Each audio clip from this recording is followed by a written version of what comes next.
Avec l'actualité sociale pour entamer ce journal avec un nouveau plan de licenciement prévu chez 3 Suisses. Le groupe roubaisien de vente à distance devrait supprimer prochainement près de 250 postes selon le syndicat CGT, dont une centaine en départ volontaire. Ce plan social prévoit donc également près de 150 suppressions de postes durant l'année, dues aux fermetures de 35 espaces boutiques un peu partout en France. Hier, la CGT s'est dite très inquiète quant à ces suppressions de postes qui pourraient, selon le syndicat concerné, au final plus de personnel que prévu. Baptiste Blick s'est rendu au siège des 3 Suisses hier pour avoir le sentiment des salariés quant à ce plan social. Je vous propose d'écouter ces quelques réactions donc au micro de notre reporter. Ça nous embête de faire un sacrifice, bien sûr. Bien sûr, si on nous licencie, c'est grave, surtout la situation actuelle. C'est pas ça, quoi. C'est pas facile de trouver de l'emploi. Moi encore, je suis jeune, mais il y en a qui sont beaucoup plus anciens, qui sont plus âgés et qui sont là depuis hyper longtemps. Donc, oui, non, bien sûr, ça embête. On a envie que l'entreprise aille mieux et on a envie d'être dans l'aventure, quoi. Mais ça, après, c'est à nous de décider, on ne sait pas. Hein. Nous, on subit. On subit. Voilà. On reste dans l'actualité sociale dans ce journal avec les chiffres du chômage publiés pour le mois de mars. Dans le département du Nord, le nombre de demandeurs d'emploi, toutes catégories confondues, a baissé de 0,3% en mars. Pas suffisant néanmoins pour contrer la hausse globale de 3% du chômage depuis un an. Et puis sur le plan national, la baisse le mois dernier n'est que de 0,1%, soit toujours près de 3,8% d'augmentation depuis un an pour un total de 4 45 400 chômeurs.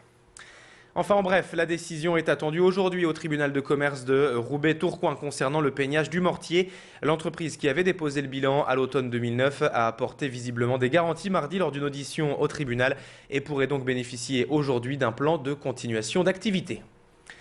Dans le reste de l'actualité, la billetterie pour la finale de la Coupe de France de football à bonne humeur hier après-midi avec des supporters entonnant bien souvent les chants de soutien au LOSC. Pour rappel, Lille dispose de seulement 20 000 places pour cette finale et ce sont les abonnés qui ont la priorité jusqu'à mardi matin. Hier, les guichets écoulaient déjà près de 1000 billets toutes les heures. On peut donc imaginer que tout sera vendu avant la fin de la semaine. Loïc Blondel et Hélène Chaplet ont rencontré quelques-uns des supporters présents hier. On écoute. Le Stade de France, la finale, ça fait depuis 1954 qu'on n'a pas atteint une finale. Donc c'est un plaisir de pouvoir les supporter là-bas. C'est ce qu'on attendait, hein. On est là pour ça et ça fait... Non, c'est bien, ça fait plaisir. C'est la première finale que je vais connaître, pour mes parents aussi, donc faut y aller. Et il faut gagner là-bas. De un petit doublé de Gervinho, comme il est en forme en ce moment, ça serait bien. Il faut avoir justement une pensée aussi à pourquoi pas se rassembler. Bon, c'est vrai qu'il y aura les troquets, il y aura les bistrots, il y aura les amis, mais aussi pourquoi pas justement les soutenir. Et puis toujours à propos du LOSC en match en retard du championnat de France, Marseille n'a pas manqué l'occasion hier de reprendre la place de leader en s'imposant 4-2 face à Nice. Les Lillois perdent ainsi la première place qu'ils occupaient depuis le mois de décembre. Prochain match pour le LOSC samedi au Stadium avec la réception d'Arles-Avignon. Demain matin, que cela ne vous plaise ou non, aura lieu un événement planétaire suivi par près de 2 milliards de téléspectateurs. Le mariage princier, bien sûr, entre William Windsor et Kate Middleton. Mais même chez nous, à Lille, ce mariage fait vendre dans les boutiques spécialisées, comme par exemple chez Thomas Green, magasin de la rue Gambetta de produits anglais en tout genre. Eh bien, la vaisselle de la famille royale est en rupture de stock. Un réel engouement est constaté pour ces produits depuis quelques jours. Cette vaisselle est directement importée du Royaume-Uni et aujourd'hui, le magasin a donc recommandé tous ces produits. Il sera de nouveau livré d'ici 3 semaines. Mais les clients peuvent également directement passer commande par Internet. Explication quant à cet engouement avec Peter, le gérant de la boutique Thomas Green, rencontré hier dans son magasin par Tanguy Lécluse. Il y a eu un engouement sur ces dernières semaines. Alors je n'arrive pas encore à décrire pourquoi il y a eu un tel engouement. Je ne pensais vraiment pas que les Français allaient s'intéresser à ces produits. Peut-être un petit peu au mariage quand même, parce qu'on voit TF1 sur ces occasions-là, voire des chaînes de télévision nationales couvrent l'événement quand même. Maintenant, sur les objets dérivés, je ne pensais pas du tout qu'il allait y avoir un engouement, notamment sur la vaisselle, qu'on dit, entre guillemets, kitsch. Et sur ces articles-là, on a eu une demande, on a passé une commande et on a été dévalisé en 8 jours. On évoque à présent dans ce journal la remise de 5 5 nouveaux véhicules pour les pompiers du département. C'est le constructeur Renault qui a donné ces véhicules neufs aux sapeurs-pompiers.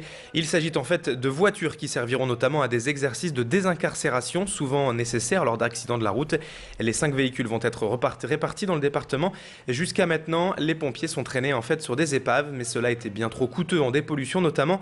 Et de plus, ces véhicules anciens n'étaient plus en phase avec les nouvelles technologies comme les airbags.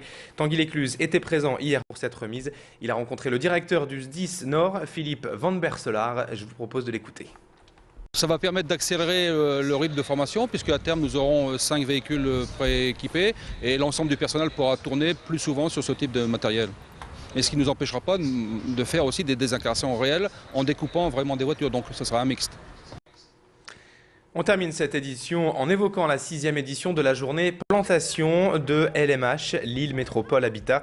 Le bailleur social a invité sur 40 sites HLM de la métropole des enfants et leurs parents à planter des arbres afin de reverdir leurs résidences et leurs quartiers. Tanguy Lécluse est allé à Roubaix tout près du centre social pour assister à cette journée.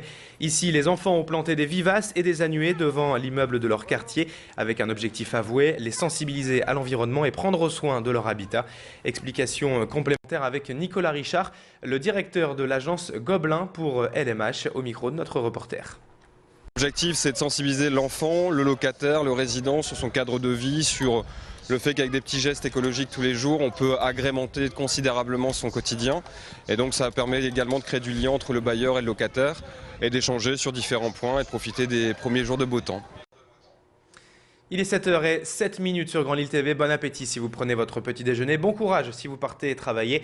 Restez avec nous encore 2 ou 3 minutes. Dans un instant, c'est la météo et l'infotrafic au programme. A tout de suite.